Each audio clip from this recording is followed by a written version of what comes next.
Fidèles téléspectatrices, fidèles téléspectateurs de la RTNC au Katanga, c'est un plaisir de savoir que vous êtes branchés sur notre chaîne, votre chaîne, pour en savoir plus dans le cadre de votre magazine économique concret.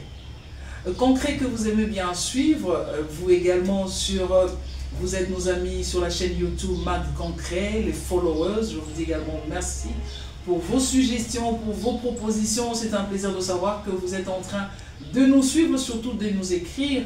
Comme vous le savez, l'œuvre humaine n'est toujours pas parfaite. Nous faisons ce travail pour vous. Nous faisons ce travail pour que vous soyez informés, pour que vous en sachiez un peu plus dans le cadre économique. Et pour ce nouveau numéro, je reçois pour vous Monsieur Joseph Awazi, que j'ai déjà reçu plus d'une fois dans ce plateau, qui est au fait parmi également les habitués de ce magazine. Avec lui, il est expert comptable. Avec lui, nous allons aborder une grande question. Et avant de commencer de vous annoncer cette grande question, Monsieur Joseph Awazi, nous disons bonsoir. Bonsoir madame. Vous allez bien? Tout va bien madame. Ça fait longtemps qu'on vous a reçu. Voilà, ça fait pratiquement une année. Oui. Pratiquement une année, et aujourd'hui nous sommes encore sur le plateau. Combien de fois vous remercier encore de cette opportunité qui nous donne encore. Ok, merci beaucoup. Et c'est un plaisir pour nous que vous ayez répondu à notre invitation. Monsieur Joseph Awazi, que vous venez de voir, nous allons débattre avec lui d'une grande question. Il s'agit de quoi? Et je vais apprendre, nous allons tous apprendre. Le sujet du jour, nous allons parler de l'externalisation des services comptables dans les PME. PME, entendez par cela, petites et moyennes entreprises. Monsieur Awazi, quand on parle de l'externalisation, qu'est-ce que ça signifie? Moi, tout de suite, je vais dire externe, mais je ne suis pas spécialiste. Qu'est-ce que ça signifie, externalisation? Merci beaucoup madame pour déjà cette question d'entrée de jeu. Déjà l'externalisation, on devrait déjà comprendre que ça vient du mot externe. Donc déjà quand on voit l'externe, on voit un service qui peut être traité à l'extérieur d'une entreprise. Alors ici, pour définir de façon très simple, simpliste, donc je pourrais dire que l'externalisation n'est rien d'autre qu'une pratique de gestion qui veut que d'autres opérations, d'autres fonctions, donc comme notre fonction interne, soit externalisées ou soit données par d'autres services externes qui pourront accomplir donc, les tâches pour le fin de l'entreprise. Donc c'est une partie, donc c'est une fonction d'entreprise qui peut être dédiée donc, à l'extérieur pour l'accomplissement et surtout pour peut-être une cohérence et une expertise adéquate par rapport donc à l'expertise interne. Une fonction de l'entreprise qui peut être faite à l'extérieur d'une entreprise, exécutée ailleurs. Tout à fait. Est-ce qu'on peut avoir un cas concret? Voilà. Déjà là, pourquoi j'ai choisi déjà ce sujet de l'externalisation des services comptables par le PME? C'est déjà un sujet qui est plus d'actualité, parce que déjà avec la loi WADA, donc elle-même donc prône, qui est absolument cette effectivité de l'externalisation. Pourquoi? Parce que si je vais rapidement sur un cas concret, ici je me suis présenté, donc ici je suis comme donc expert en comptabilité, expert en audit, en fiscalité, en contrôle de gestion bien sûr. Alors je reste dans le domaine des cabinets. Okay. Voilà. Aujourd'hui, qu'est-ce que nous disons? Il y a plusieurs donc, entreprises qui se créent du jour au lendemain, et nous avons donc avec cet avènement de l'ASP où donc, tout le monde je vais absolument être entrepreneur et créer une société. Il faut savoir qu'en créant une société, vous avez plusieurs fonctionnalités à l'intérieur. Alors ici, pourquoi j'ai choisi d'externaliser les services comptables? Nous avons remarqué que la plupart des entreprises qui ouvrent, généralement ils n'ont pas une pérennité assez significative. Ils ferment à bout de 2 ans, à bout d'une année. Il y a d'autres entreprises qui créent des sociétés qui sont créées juste pour effectuer un contrat et disparaître de la matière. Alors, nous, on fait quoi? C'est gênant? C'est gênant, et absolument, parce que lorsqu'on crée une société, nous avons ce qu'on appelle une longévité. Et en gestion, généralement, parce que ça devient vraiment intéressant, généralement, quand on crée une société, vous, en tant qu'expert comptable, il faut donner quelle durée de vie, quelle longévité à la société? Mais la durée de vie, ici, je ne veux pas peut-être faire la publicité d'une grande société brassicole ici. Vous savez déjà, c'est presque pratiquement dans 9 ans, pratiquement dans 20 ans qu'elle existe. Donc, un gestionnaire, nous visons les long termes. Nous avons une politique donc, conjoncturelle.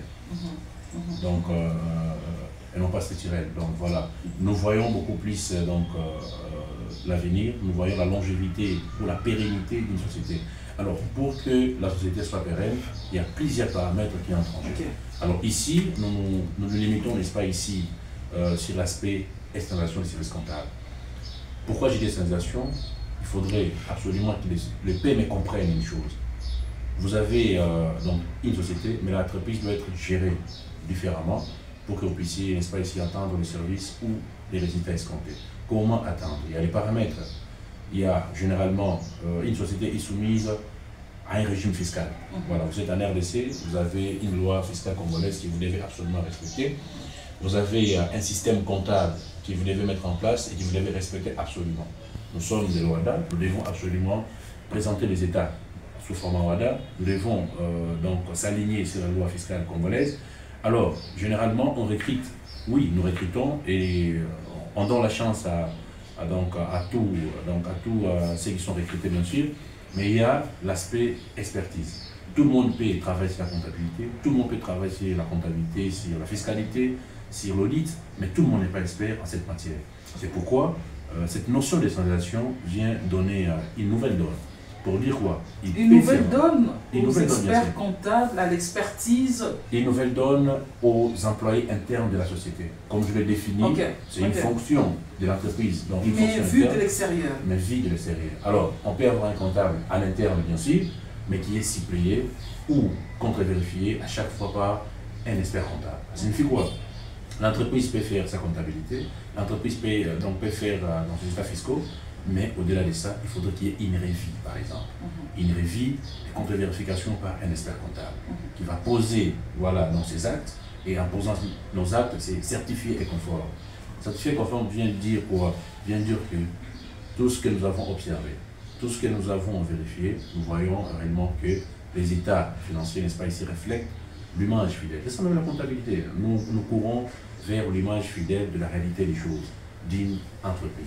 Donc ici, nous disons en termes concrets que l'externalisation vient donner un plus sur les travails internes.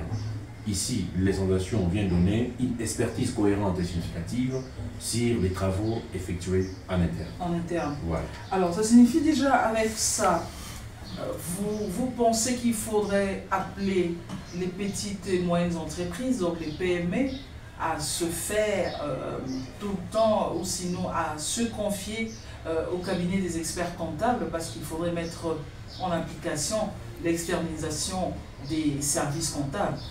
C'est comme ça que vous voyez les choses? Absolument, parce que je suis en train de le voir ici. Parce que, comme je vous ai dit, aujourd'hui, nous assistons à un scénario de fermeture en cascade des sociétés. Des sociétés, oui. Vous ouvrez aujourd'hui... La plupart des sociétés quand vous observez, vous observez que ces sociétés prennent combien de temps? Des PME qui ferment vite. Voilà, déjà nous avons fait, permettez, donc nous avons, déjà ça fait partie de notre sujet DDA, au regard de la collecte des données, parce que c'était une étude que nous avons absolument fait le terrain. Et au-delà de ça, nous avons testé plusieurs tests, nous avons également fait les statistiques, et aujourd'hui nous avons vu qu'on était en face de deux types de conception de PME. Il y a une partie qui se veut absolument chercher cette externalisation, mais les autres sont encore en doute de procéder à cette pratique d'externalisation. Pourquoi? Ils se disent qu'il y aura peut-être une fuite d'informations. Parce qu'aujourd'hui, vous avez les sociétés, il y a les secrets internes qu'on peut garder. Alors on s'est dit, faut-il accorder cette chance à un cabinet, l'audit, de palper toutes les réalités possibles financières de nos sociétés? Parce que généralement, il y a des... On craint une indiscrétion. Voilà les mots, donc on craint absolument une indiscrétion, on ne sait pas donc donner absolument l'exhaustivité des données à un service comptable pour les aider. Or, généralement, les services comptables a également ce qu'on appelle la déontologie du travail. Nous visons déjà cette discrétion. Nous avons une discrétion dans notre déontologie et nous faisons affaire avec nos partenaires, et lorsque nous sommes engagés, il y a des protocoles d'accords, il y a des contrats développement des services que nous respectons également. Alors j'invite ici les petites et moyennes entreprises de bien vouloir se conformer à cette pratique. C'est un exercice qui peut sembler être banal aujourd'hui, mais demain plusieurs fruits qui pourront être récoltés. Parce que nous, aujourd'hui, je peux, sans pour autant parler du cabinet ici, nous disons que nous avons eu à travailler avec plusieurs sociétés et au début, nous sommes entrés dans des activités et ça n'a pas été pas facile aussi pour eux en termes de gestion, mais subitement pour une année, 2 ans de gestion avec eux, aujourd'hui je peux vous assurer que ça peut déjà s'appeler une grande société. Okay. Nous avons tenu la main, nous leur avons donné cette expertise pendant longtemps cherchée par le chairman et par le manager bien sûr, et nous leur avons accordé cette expertise et aujourd'hui nous pouvons dire que la société évolue en bonne forme. Donc, que ces sociétés, que les sociétés-là qui se trouvent encore dans l'aspect de réticence puissent absolument s'ouvrir et s'accorder à cette pratique d'exploitation et qui a beaucoup d'avantages dans ce sens-là. Et donc, nous pourrons peut-être, lors de notre entretien, je pourrais vous en détailler plus. Alors, puisque vous avez eu le temps, vous avez même fait un travail là-dessus, un sujet de DA sur l'externalisation des services comptables dans les PME, vous avez dit que vous avez quand même pris le temps de faire la collecte des données. Dans la collecte des données, à quel pourcentage vous pouvez estimer les entreprises qui n'acceptent pas d'être accompagnés par des cabinets des experts comptables, quel pourcentage? Voilà, ici je ne voulais pas peut-être... en termes de pourcentage peut-être. Oui. Je pourrais aller en termes de pérennité ou en termes d'âge. Okay. Voilà, parce que nous sommes beaucoup plus focalisés sur la pérennité. Okay. Nous sommes dit, on va étudier. On peut mettre en exergue des types dans des PME avec des conceptions différentes, ceux qui adhèrent à la pratique de l'organisation et celles qui n'adhèrent pas. Nous avons compris que la plupart d'entreprises qui n'adhèrent pas à cette pratique ne font pas plus de 3 ans dans l'activité. Et cela peut s'éprouver facilement. Peut-être que j'ai besoin d'un petit contrat quelque part, j'ai créé une entreprise pour le besoin de la cause. Oui. Et bon, c'est une entreprise qui prend 1 année, 2 ans. Et puis après, mon entreprise disparaît. Déjà, ce n'est pas ça la gestion. La gestion ne fait pas ça. La gestion, déjà, prend le style. Non, il faut nous expliquer parce que déjà avec l'entrepreneuriat, ça pose problème. Oui. Nous avons besoin de jeunes entrepreneurs, nous avons besoin que l'entrepreneuriat aille de l'avant dans ce pays. Et je pense que c'est dans cette optique même qu'il y a eu la création de de l'autorégulation, la RSP des entreprises. Alors pour booster un peu la sous-traitance, pour stimuler un peu les compatriotes, les Congolais, les Congolaises, à entrer vraiment dans la sous-traitance et faire l'entrepreneuriat. Mais si moi je dis, bon, j'ai besoin d'un contrat, je prends un exemple, un contrat dans une entreprise X, je dois faire avoir mon entreprise, je dis, bon, 2 ans. Mais pourquoi vous allez trouver que c'est mauvais? Voilà, déjà ici, je peux revenir, madame. Oui. Avant de répondre à cette question, je voudrais déjà commencer par ce qu'on appelle les appels d'offres. Il y a toute une procédure en termes d'appels d'offres. Je vois aujourd'hui qu'à moi, je peux inscrire là-bas aux entreprises privées, parce que généralement, c'est l'État qui en pâtisse davantage. Vous allez voir, il y a, par exemple, il y a besoin de faire un pont. On voulait jeter un pont, on voulait faire des routes, on voulait faire des caniveaux. Généralement, on s'est dit on doit également aider aux entreprises, n'est-ce pas, ici, évoluant de façon locale, de façon à leur permettre d'effectuer leurs activités et leurs affaires en ce sens. Mais nous sommes butés par un problème très compliqué de sélection d'entreprises. Parce que déjà, lorsqu'on fait l'appel d'offres, il y a des critères de sélection. Les critères de sélection veulent également ce qu'on appelle la pérennité d'une société, la durée pendant laquelle l'entreprise a effectué ce genre de travaux, pendant laquelle l'entreprise évolue dans ce secteur de construction, par exemple, ici où je... Une certaine expérience de l'entreprise. Une certaine expérience d'entreprise, et c'est là évalué généralement par les années. Voilà. Alors, vous allez vous retrouver avec l'entreprise... Le minimum, c'est combien? Parce que j'ai dit que vous ne voulez pas 3 ans. Des entreprises qui ouvrent, que 3 ans, ça ferme. Vous dites non, c'est pas intéressant. L'expertise, c'est aussi une notoriété. Voilà. Aujourd'hui, je ne me vois pas. Vous créez une entreprise aujourd'hui, vous allez faire face à une grande entreprise de construction qui est une condition tout sur une machine. Je ne crois pas. Absolument, vous avez un problème de notoriété et une entreprise qui a plusieurs années d'expérience. Malgré, peut-être, il y aura un petit problème sur la cotation en termes en termes de prix, mais on s'est dit, pourquoi pas ne pas payer cher et avoir une bonne qualité. La qualité et les prix également sont les paramètres également institués dans les appels d'offres. Donc, vous allez voir généralement l'entreprise qui crée et il y a un support de l'autre côté en termes de pouces et vous donnez un marché. C'est après, avant même que le marché ne puisse donc atteindre sa phase finale, vous allez voir l'entreprise ne sait plus évoluer avec les travaux. Déjà, il y a les problèmes de la rationalité d'affectation des ressources. Vous allez voir aujourd'hui les sous-traitants, lorsque vous avez 60%, 40% de préfinancement, soit l'entreprise disparaît, soit c'est l'entrepreneur qui ne sait plus avancer avec les travaux, il a déjà affecté l'argent à autre chose. Vous comprenez déjà? Donc c'est une grande difficulté. C'est une très grande difficulté, c'est pourquoi nous disons, parce que là, lorsque l'entrepreneur est encadré, lorsque l'entrepreneur est entre les mains de l'expertise comptable, donc d'un cabinet ou d'un expert comptable, je suis sûr et certain que les conseils financiers, en termes financiers économiques, ou en termes de business, ou en termes de gestion, que l'expert comptable pourrait donner à cet entrepreneur pourrait se comporter différemment de l'autre qui ne reçoit pas ce conseil, en ce sens-là. C'est pourquoi nous disons ici, cette organisation est d'autant plus avantagée chez nous ici, parce que nous sommes en train de voir, c'est vraiment un sujet d'actualité, madame, qui demande absolument une vulgarisation. Quels sont les avantages, puisque là, en parlant déjà des entreprises qui ont une courte période, disons, de longévité ou pérennité, comme vous le dites, la durée de l'entreprise, ce sont déjà des entreprises à exclure. Donc il faut plus voir les entreprises qui ont une longévité considérable. Donc là, je ne sais pas c'est combien de temps, mais déjà vous nous avez dit on ne peut pas avoir une entreprise qui a moins de 3 ans, je me dis. Donc ça, ce n'est pas une entreprise on doit avoir déjà une entreprise qui a déjà fait du temps. Tout à fait. Alors, quels sont les avantages pour ces entreprises qui, au fait, acceptent l'externalisation des services comptables dans les PME? Quels sont les avantages? Est-ce qu'il y a aussi des inconvénients? D'abord, on commence par les avantages parce que c'est ça qui... Voilà. Donc, les avantages, comme vous avez dit, sont nombreux. Hein. Il y a déjà, vous avez accès à l'expertise. Voilà, c'est la première des choses. Vous avez accès à l'expertise comptable. Qui dit expertise, vous avez accès à une bonne gestion rationnelle d'affectation des ressources rares. Vous avez l'avantage de la pérennité de vos activités.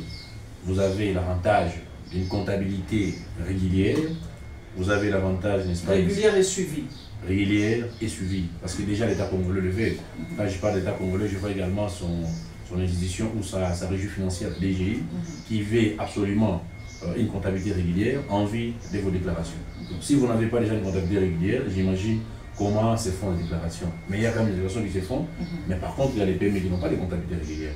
J'imagine c'est quel type de déclarations qui se font. Voilà, vous avez également l'accès à une optimisation fiscale. Voilà, vous êtes rassuré que vous êtes en train de déclarer réellement ce que vous devez déclarer et vous êtes donc exempté de toute tracasserie, donc l'espèce en termes de fiscalité, tracasserie de toute amende et pénalité. Parce que l'expertise vous couvre déjà. Voilà un peu, en quelque sorte, quelques avantages qui pourraient, n'est-ce pas, ici en résulter par rapport à l'exploitation des services comptables. Vous avez parlé des avantages. Oui. Mais ces avantages, lorsqu'on demande l'externalisation des services comptables dans les PME, lorsque on doit contacter des experts comptables ou un cabinet d'experts comptables, ça signifie que l'entreprise doit préparer aussi une enveloppe. Ce n'est pas gratuit que ça sera fait. Ce sont des services qui doivent être payés. Tout à fait. Généralement, c'est à quelle hauteur? Bon, parce que les PME se disent aussi, nous payons déjà assez de taxes, tout à fait. Nous avons déjà un comptable interne. Bon, nous avons peut-être, ils ont un conseil avocat. Bon, est-ce qu'il faut vraiment prendre... C'est aussi des questions que les PME se posent. Sur l'aspect d'avoir un comptable à l'interne, je peux vous dire que c'est encore un avantage que l'externalisation peut donner. Il y a ce qu'on appelle la pratique des détachements. Okay. On peut détacher un comptable d'un cabinet et le mettre en interne. Okay. Voilà, ça aussi, c'est faisable. C'est faisable. C'est déjà un avantage. Ça signifie que déjà, ces personnels qui a été détaché du cabinet pour l'entreprise X ne reçoivent pas, par exemple, l'indemnité des comptes finales. L'entreprise ne peut pas payer les comptes finales, l'entreprise ne peut pas payer les soins médicaux, l'entreprise ne peut pas payer les transports, elle ne peut pas payer tout parce que déjà tout est couvert dans la facture que l'entreprise X paierait, n'est-ce pas, ici, dans mon cabinet correspondant. Ok. Voilà. Donc c'est aussi un peu un avantage. Mais à ce moment-là, quand l'externalisation, parmi ses avantages, on prend un comptable d'un cabinet d'experts comptables, on l'amène en détachement, par exemple, dans une entreprise X. Est-ce que maintenant, les frais qui seront payés vont revenir au cabinet d'experts comptables ou ça sera à ce comptable qui a été détaché? C'est une cuisine interne, mais c'est quand même important de le savoir. Effectivement, une cuisine interne, bien sûr, mais soyez rassurés qu'il y a absolument, parce que c'est le marché du travail, on le sait très bien que la rémunération fait partie également de la motivation du personnel. Donc, il y a d'autres facteurs qui pourraient expliquer la motivation du personnel. Mais ici, en prenant la variable donc salaire, directement, ce salaire lui est accordé. Donc on paye sur le cabinet, mais le cabinet le verse à l'employé. Pourquoi? Parce que le contrat a été fait directement avec l'entreprise X. Ok, avec le cabinet. Ne peut que payer au cabinet, et le cabinet va ici remettre le salaire à l'employé. Okay, et de façon significative et cohérente. Ok, alors là c'est vraiment clair. Maintenant, l'externalisation, quels sont les inconvénients de l'externalisation? Voilà, comme je vous avais dit. Parce que toujours dans tout sujet, dans tout dossier, s'il faut le dire ainsi, il y a toujours les avantages et les désavantages. Vous nous avez donné les avantages, ça pousse, et ça doit pousser les PME à accepter, à adhérer à cette idée de l'externalisation de services comptables. Ils doivent accepter et se conformer à l'État congolais, au principe, mais aussi à se conformer au principe de l'OHADA, comme vous venez de le dire. La loi OHADA est claire à ce sujet, mais les inconvénients. Voilà. Qu'est-ce qui peut déranger ou qu'est-ce qui dérange? Voilà. Par rapport à cette éthique, je peux dire que cette notion, cet inconvénient, je peux l'appuyer. Comme je vous l'avais dit, nous sommes retrouvés en face de deux types dans le PME, celles qui veulent vraiment adhérer et celles qui hésitent encore à adhérer. Et celles qui hésitent dans l'adhésion, ils sont caractérisés dans la théorie des coûts des transactions. Voilà. La théorie des coûts des transactions, ils se disent que en prenant déjà en charge, n'est-ce pas, ici dans le cabinet, ou ça, donc choisir l'aspect externalisation, c'est aussi coûtant. Voilà, et c'est dit, c'est coûtant.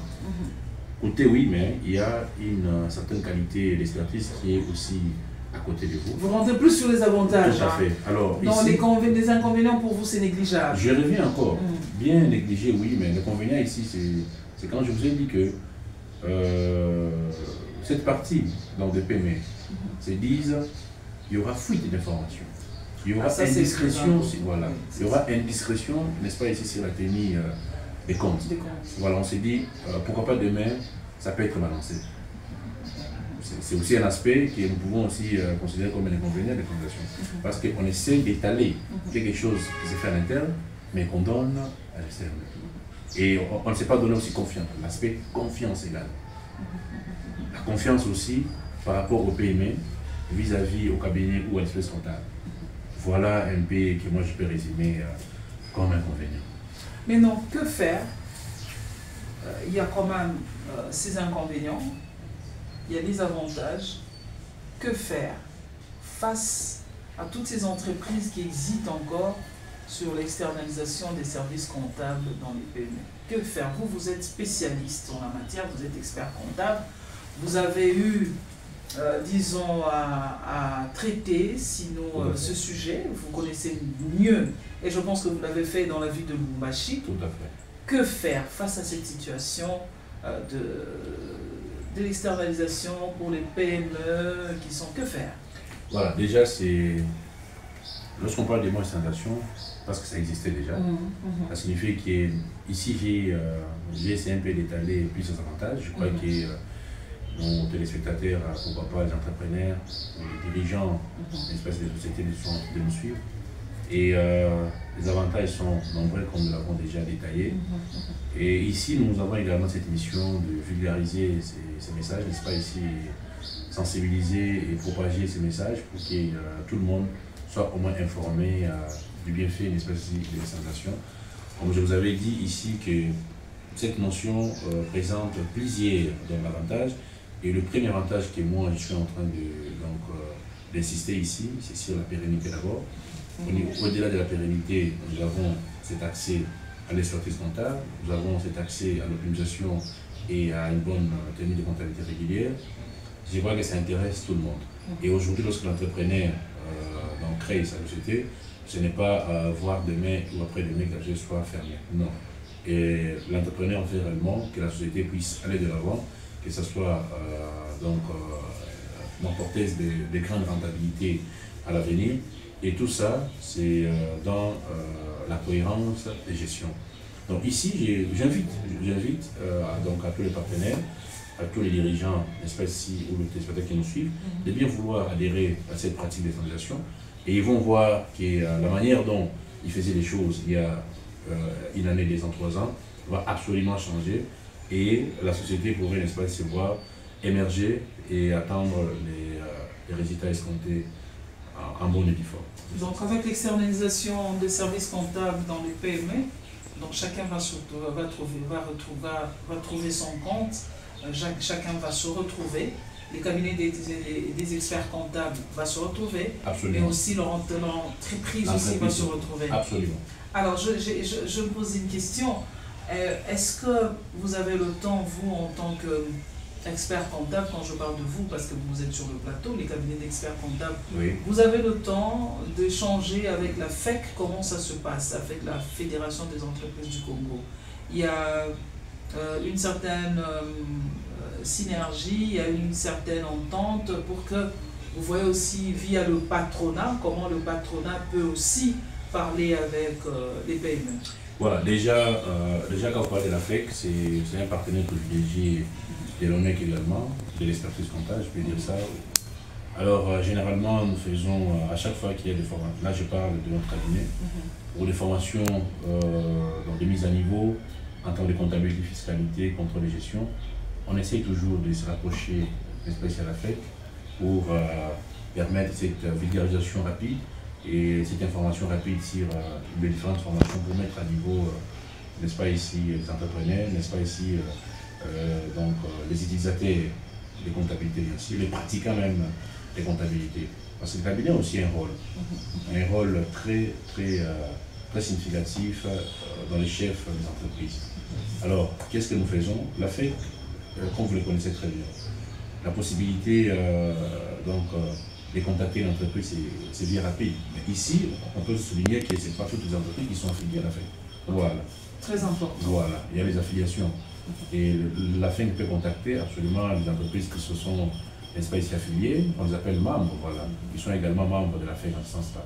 Et nous profitons également de cette occasion d'entrer en contact avec la FEC, proposer, n'est-ce pas, ici quelques formations, proposer des conférences en termes de gestion, en termes de comptabilité et autres. Et je crois que la FEC aussi reste, n'est-ce pas, ici un partenaire privilégié. Et en ce sens, elle fait les sommiers pour que cette mission soit accomplie à chaque fois qu'elle demande nos services. Donc la FEC est toujours là pour accompagner l'ONEC, toujours fait de votre association, les experts comptables. Tout à fait. Mais aussi, vous avez quand même soulevé cet aspect, il y a une difficulté, il y a plusieurs entreprises qui ne sont pas affiliées à la FEC. Ça pose problème, qui sont les PME, qui ne sont pas affiliés à la FEC. Donc là, c'est un problème au niveau et de la FEC et à votre niveau, puisque la FEC ne peut aussi demander qu'aux entreprises de comprendre le bien fondé de l'externalisation des services comptables que par ces membres qui sont affiliés. Donc la difficulté reste encore, mais depuis que vous observez en tant qu'expert comptable, en tant que spécialiste en la matière, vous avez eu à débattre de ce sujet, externalisation des services comptables dans les PME. Combien de PME ont accepté de mordre à l'hameçon? Combien de PME, depuis que vous avez fait cette étude? Voilà. Alors, comme je vous l'avais... Non seulement, maintenant, moi, on n'a pas juste besoin seulement de la longévité, ouais. mais d'avoir au moins un échantillon en pourcentage, quelques entreprises qui ont rejoint. Voilà, au-delà de la longévité, nous avons également interrogé l'aspect adhésion. Donc, sur les 100%, en tout cas, sur les 100%, nous avons trouvé ici, la ville de Lubumbashi, parce que les titres, c'est beaucoup plus focalisé dans la sphère à Lubumbashi. Je crois que le même sujet, nous pouvons également l'amener à la thèse. Et on va maintenant prendre un cadre un peu macro. On va aller au-delà de Lubumbashi. On peut voir pourquoi pas parler de la République du Congo, les comparer avec d'autres zones couvertes par le WADA, Sénégal par exemple. Voilà, c'est sens-là. Nous sommes dit Sénégal, Cameroun. Comparer cette effectivité des anciens services comptables par le PME, par rapport à la zone Cameroun, et à Sénégal et Congo, et avoir des résultats. Mais ici, pour notre sujet de DA, nous avons beaucoup plus parlé sur les entreprises PME évoluant dans la ville de Lubumbashi. Voilà, la ville de Lubumbashi, après notre étude, nous avons trouvé qu'il y a 40%. Voilà, okay, 40% n'est-ce pas ici, qui jusque-là sont actives à la pratique des transactions. Ce qui est grave, parce que l'ordre même les fraudes veut absolument que le PME soit encadré, accompagné par l'expertise dans les cabinets ici. Mais malheureusement, les résultats n'ont pas été significatifs. 60 à 40, regardez déjà avec une marge d'erreur qui peut être inestimable. Nous disons qu'il est temps absolument que les entrepreneurs congolais et les dirigeants de PME qui nous vivent ici eh bien vouloir s'accorder à cette pratique de gestion qui est très avantageuse. Nous allons revenir à ce sujet parce qu'il y a une question juste après. Si la réalisation est d'accord avec moi, on va nous balancer dans la rubrique concret, dans le concret, on va nous balancer une enquête que nous sommes en train de mener depuis un temps, la taxe SENPER de 24 $. Taxe SENPER 24 $. Il y a tellement des appellations. Il y a une appellation, on parle de la redevance sur les frais SENPER 1,5%. Il y a d'autres qui parlent de cette taxe 24 $. Et on a déjà deux termes, redevance sur les frais SENPER 1,5%. Et on a la taxe SENPER 24 $. Alors, en menant les enquêtes, on s'est rendu compte sur cette taxe, on s'est rendu compte qu'actuellement en RDC, nous avons une taxe, ou sinon la redevance sur les frais SENPER, qui au fait n'est pas claire. On se dit il faut bien vérifier ce dossier, il faut bien mener les enquêtes. Je dois rappeler que cette taxe SENPER, ce n'est pas une taxe provinciale, pas pour le Haut-Katanga seulement, ou sinon pour l'espace Grand Katanga. C'est une taxe nationale, c'est une taxe sur toute l'étendue du territoire de la RDC.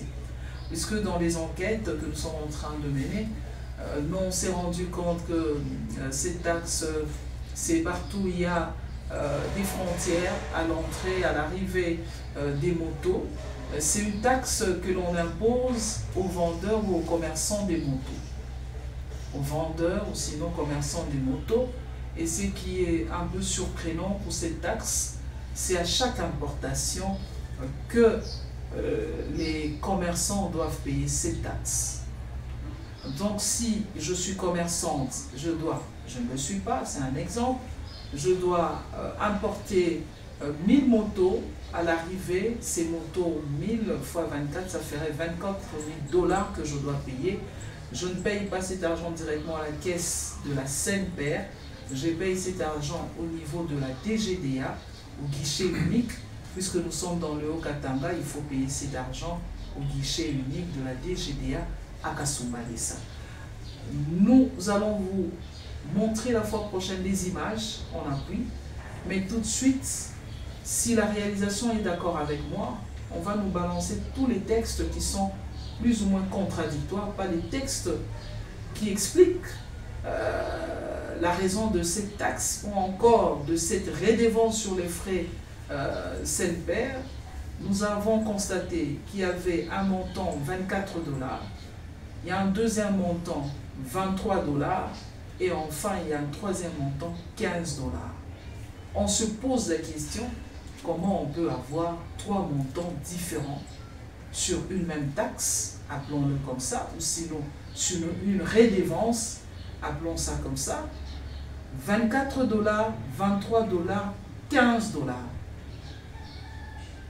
Si la réalisation peut balancer juste les textes qui passeront, pas les textes qui expliquent, disons, l'utilité ou sinon la légitimité ou la légalité de ces taxes, mais ce sont des textes qui vont montrer les différents montants, les 3 montants. Alors, avant qu'on nous balance, il faut aussi se dire une chose, qu'avec ces taxes, nous ne savons pas qui fait le jeu, qui joue le jeu. C'est la DGDA, c'est la CNPR, le ministère de Transport. Est-ce que le ministère de Finances connaît l'existence de ces taxes? Et on balance.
Tunaonesha guvernema yetu nya kusema ile 24 $ inapita. Ifo mbele na ye anawazia mbele pale pa 24 $, anayua mbele bya kushusha puisque marché yetu tuko nayo umunyi commerce ya munene yiko umunyi kubeba ba client. Amuna marché tu hata.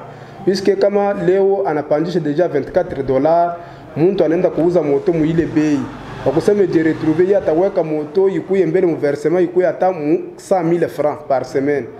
Hakutaona montara atechika 100,000 francs verse, atoshe makuta ya kula kunyumba, atoshe makuta ya kuverse, atoshe makuta ya kuuza kitanse, atoshe makuta ya kuuza maortokola na banane mamation. Abataweza. Ifo leta anawaza ile fwashi anaongeza kwa ta kilo kwa ta 15 $ au lieu 24 $. To quand même inatenga kwa 1100, 1150. Pour le moment il n'a pas 1200, 1250. Atushushe ndipo sikeni vitu vina tusaidia. Hatuna na kazi nyingine batushushe pour que tuuze na chef directement.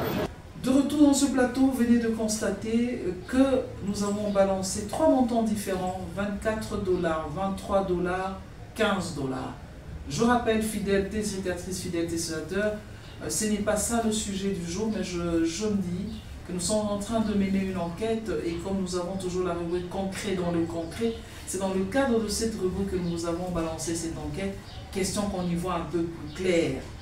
Plus clair parce que dans notre pays, nous sommes tous des aviseurs. Quand on parle des aviseurs, nous devons nous informer l'État congolais de ce qui se passe, aider également l'inspection générale de finances. Est-ce que c'est de l'argent qui va dans la caisse de l'État congolais? Est-ce que ça va dans les poches de certaines personnes? On en saura un peu plus dans le cadre de ce magazine. Et d'ailleurs, avant qu'on continue, toujours dans cette rubrique concret dans le concret, on va poser une question à M. Joseph Awazi. Je rappelle que vous n'êtes pas là pour ce sujet. Je rappelle que nous sommes en train de parler avec vous sur l'externalisation des services comptables dans les PME, cas de la ville de Lubumbashi. Ça a été un sujet que vous avez traité à un moment. Mais est-ce que vous connaissez ces taxes?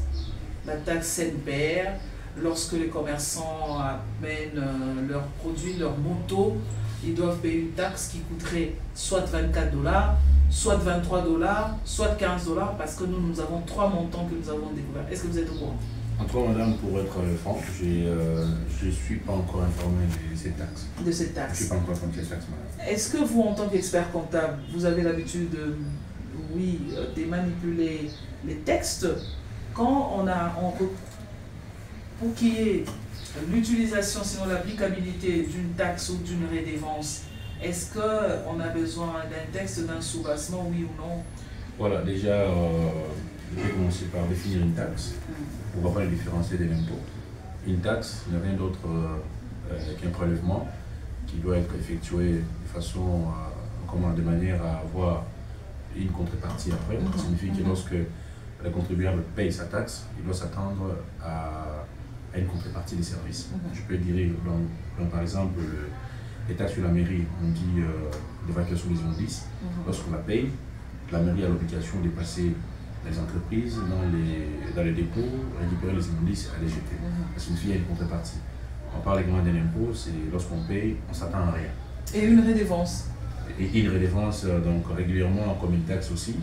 Mais ici, je voulais revenir sur l'aspect du soubassement, parce que déjà pour une taxe devrait être instituée déjà par l'autorité.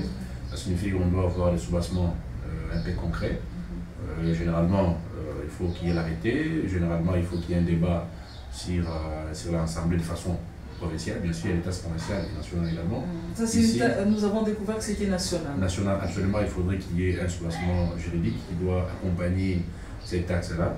On n'a pas vu dans cet événement au niveau de l'Assemblée qui a voté, donc pourquoi pas ces taxes-là. Alors ici, j'ai dit, une taxe ne peut être appelée taxe lorsqu'elle a des soubassements juridiques. Lorsqu'il y a un soubassement juridique. Nous n'allons pas prendre, M. Awazi, beaucoup de temps par rapport à ce dossier. Je rappelle, fidèles téléspectatrices, fidèles téléspectateurs, fidèles followers, que nous sommes en train de mener des enquêtes sur ce dossier. Je précise qu'il y a un petit, il y a un flou qui règne autour de cette affaire. Vous avez le son de cloche, vous allez suivre, vous allez suivre le son de cloche des motocyclistes qui expliquent qu'ils ne connaissent pas également l'existence de cette taxe. Vous allez suivre parce que les motocyclistes, pourquoi avoir contacté les motocyclistes? Parce que simplement, les motocyclistes ont l'habitude d'acheter les motos pour nous prendre. Comme vous le savez depuis un temps, les motos sont également un moyen de transport dans la ville de Lubumbashi, dans l'espace au Katanga, mais sinon dans le Grand Katanga. Donc nous nous sommes dit qu'il fallait leur poser la question s'ils étaient au courant.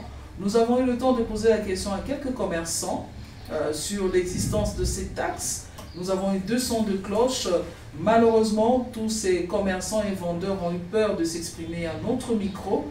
Ils nous ont fait des confidences hors micro en nous disant « Oui, nous reconnaissons ces taxes », c'est un premier son de cloche. Et d'autres qui nous disent « Nous ne connaissons pas ces taxes ».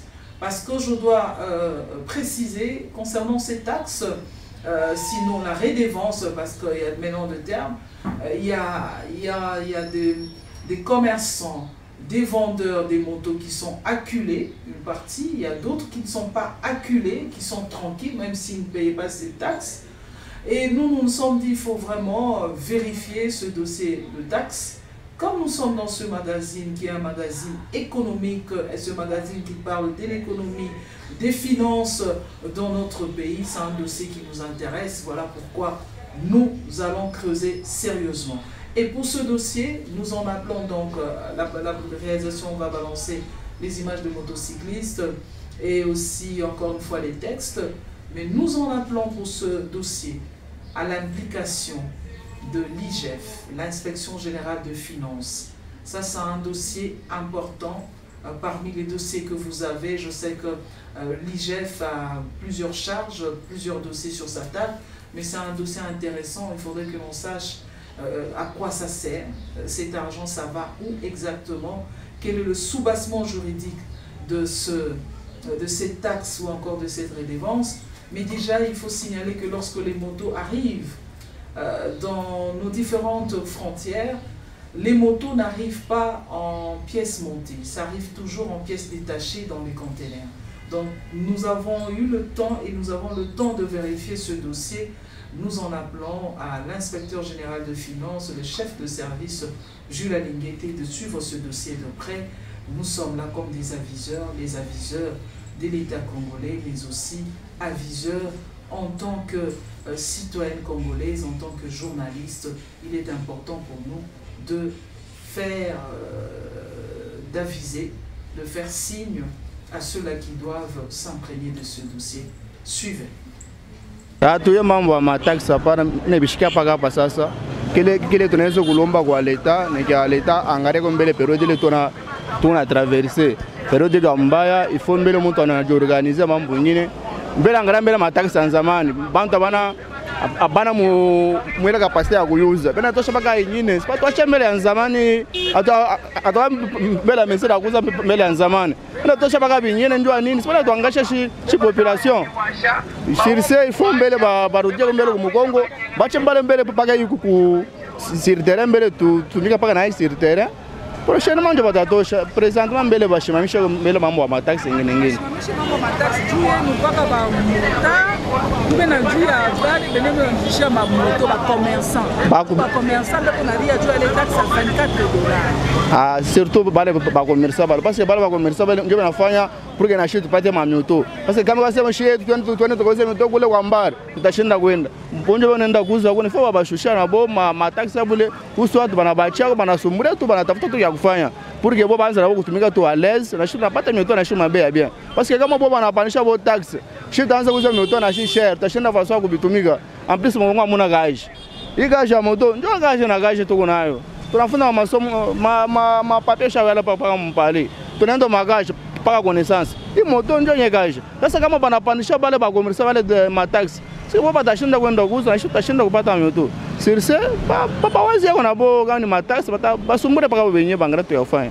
Fidèles utilisatrices, fidèles utilisateurs, venez là de suivre les réactions des motocyclistes quant à cette taxe redevance, taxe ou redevance, parce qu'il y a tellement de termes.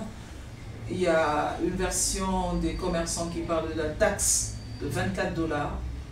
Il y a la CNPR qui dit qu'il n'y a pas de taxe de $24, c'est une redevance. Donc on est là dans un imbroglio. Quand il y a un flou comme ça, on se pose la question, qu'est-ce qui se cache derrière ce flou, derrière cette taxe? Monsieur Joseph Awazi, pour revenir à vous, externalisation des services comptables dans les PME. Nous sommes en train de chuter déjà pour ce magazine de ce soir. Quel est votre mot de la fin? Qu'est-ce que vous avez souhaité que l'on dise pour ce magazine de ce soir que nous n'avons pas dit? Quelle est votre interpellation par rapport à ce sujet? Voilà, donc merci beaucoup madame. Pour le mot de la fin, je voudrais encore dire ici à nos téléspectateurs, ici quand je dis téléspectateurs, je m'adresse directement aux chefs d'entreprise et de bien vouloir se conformer à cette pratique de l'externalisation. L'externalisation s'éveille aujourd'hui comme une notion très importante pour la survie, pour la pérennité, pour l'optimisation fiscale de plusieurs PME ici en place. Et nous l'avons au cours de notre entretien détaillé plusieurs avantages qui ont trait avec cette pratique de l'externalisation. Ici, j'invite aux dirigeants des PME, s'ils veulent absolument voir leur entreprise évoluer, ils devraient faire un sens de gestion optimale et cohérente. Et pour y arriver, absolument, il faudrait avoir accès à cette expertise. Et l'expertise, on les voit où? Chez les experts comptables. Experts comptables, ici liés au cabinet. Donc j'invite à tous de bien vouloir se conformer, de bien vouloir céder cette fonction comptable, cette fonction administrative fiscale ou les contrôles de gestion d'audit à un cabinet externe, n'est-ce pas ici? Par exemple, vous, par exemple, moi bien sûr, nous sommes là pour sensibiliser tous les chefs d'entreprise. Et je crois que nous sommes ouverts, nous sommes prêts à vous servir parce que nous voulons une gestion fine, une gestion efficace, une gestion cohérente et significative des pratiques comptables. Voilà un peu un mot de la fin, donc, madame, par rapport à une bonne gestion. Merci beaucoup, monsieur Joseph Awazi, pour le mot de la fin. Fidèles téléspectateurs, fidèles téléspectatrices, fidèles followers, nous sommes pratiquement à la fin de ce magazine de ce soir. Vous qui allez nous suivre le soir, nous vous disons encore une fois bonsoir. Vous qui allez nous suivre pendant la journée, nous vous disons bonjour. Vous qui allez nous suivre pendant la nuit, il y a vraiment de nocturnes, nous vous disons, je ne sais pas, bonne soirée. Merci beaucoup de nous avoir suivis, monsieur Joseph Awazi. Nous disons merci d'avoir répondu à notre invitation. Ça a été un plaisir de vous recevoir pour la première fois au cours de cette année 2025 et nous espérons que vous allez encore revenir dans ce plateau de ce magazine économique concret. Bye bye et à la fois prochaine.